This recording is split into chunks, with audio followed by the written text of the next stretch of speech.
Assalamualaikum warahmatullahi wabarakatuh. Selamat datang kembali di channel Anissa Rohmah. Jangan lupa subscribe. Selamat menonton ya teman-teman. Semoga bermanfaat.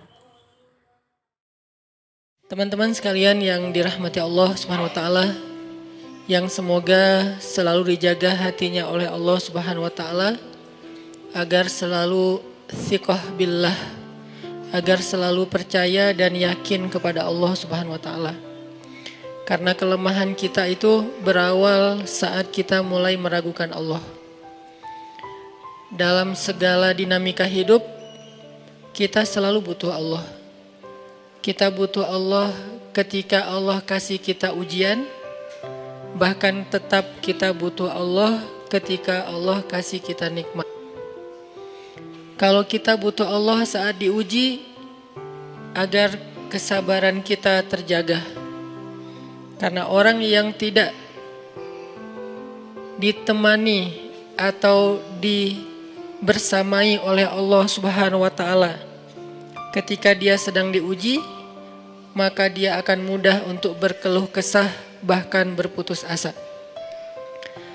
Kebersamaan Allah kepada dia saat dia diuji itu adalah Allah Subhanahu wa taala menghibur hatinya. Allah Subhanahu wa taala menenangkan hatinya. Allah Subhanahu wa taala menghidupkan hatinya dengan nikmat iman. Ala bidzikrillahi tatmainnul qulub. Innamal mu'minun idza dzukirallah wajilat qulubuhum. Bukankah dengan mengingat Allah hati menjadi tenang? Dan orang yang beriman apabila diingatkan dengan nama Allah, disebut nama Allah, maka hatinya akan bergetar. Ini bentuk Allah membersamai hambanya ketika dia dalam keadaan diuji. Allah menghiburnya dengan kalimat, alam yajidka yatiman fa'awa, wa wajadaka dhallan fahada, wa wajadaka ailan fa'aghna.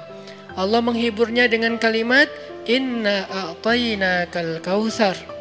Allah menghiburnya dengan kalimat, kalla saya'lamun, summa kalla saya'lamun. Allah menghiburnya dengan kalimat, la tahzan, innallaha ma'ana. Ini adalah ketika Allah membersamai seorang hamba saat dia dalam keadaan diuji. Allah membersamai hamba juga ketika dia dalam keadaan diberi nikmat. Karena tanpa itu, maka seseorang akan jatuh justru kepada dosa-dosa karena dia mendapatkan banyak kenikmatan hidup. Kalau Allah Subhanahu wa taala tidak menjaga dia saat dia diberi nikmat, maka nikmat itu justru menjadi jalan bagi dia untuk terjerumus kepada banyak dosa. Justru nikmat itulah yang menjadi penghalang bagi dia untuk mengingat Allah. Karena dia sibuk menikmati hidupnya, akhirnya dia terhalang dari mengingat Allah tepat waktu. Sibuk menikmati hidupnya, terhalang dari Allah untuk bangun tengah malam. Karena dia tidurnya larut. Kenapa tidur larut? Karena terlalu banyak yang harus dia nikmati sebelum tidur. Dia bisa makan-makan, dia bisa jalan-jalan, dia bisa ngopi, dia bisa ketemu teman, dia bisa belanja. Bahkan dia nunggu midnight sale untuk bisa menghabiskan nikmat yang Allah kasih kepada dia.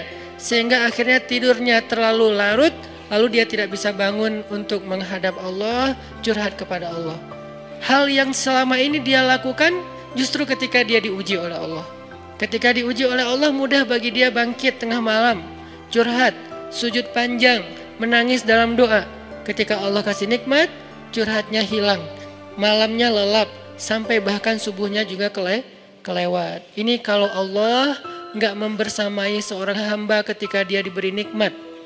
Sehingga orang yang seperti ini, kalau dalam keadaan seperti ini terus menerus dalam jangka waktu yang lama, nanti dia akan terjebak di dalam istidraj.